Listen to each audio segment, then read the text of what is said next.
Ngayon masusubukan na natin kung ano talaga yung sinasabi nila, kung masarap o hindi. Ito na ba dito? Wala namang katao-tao eh. Puno? Puno daw parking men. Sige lang. Iba mga taga-kain? Saan kakain? Diyan lang. Diyan lang pala eh. Dito tayo. There ain't no strangers other side of town. Pwede pala Gcash men eh. Yan o. Gcash chicken lang tas isang rice. Same price. Ha? Same price? Magkano? 140 po. 140. Parit overload din, bagnet. Meron kasi kanina dyan. With only rice to. Magkano yan? Pares. 120. 20. Only rice na to te. Only rice. Wow. With Paris bagnet overload. Eto ma'am. Then doon, sabaw. Dami.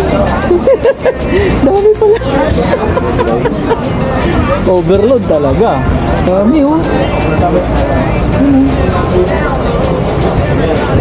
Standing ovation.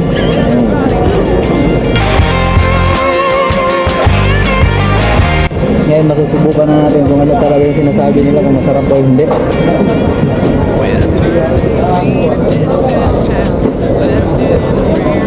Sarap naman ah. Sabi mo masarap.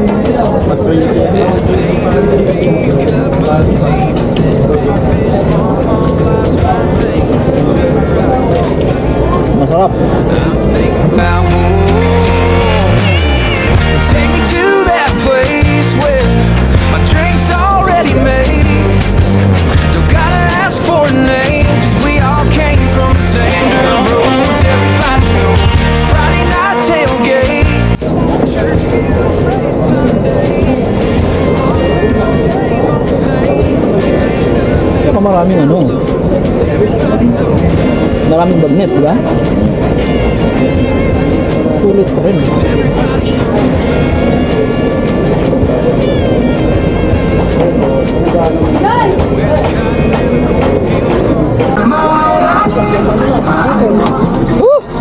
Salts?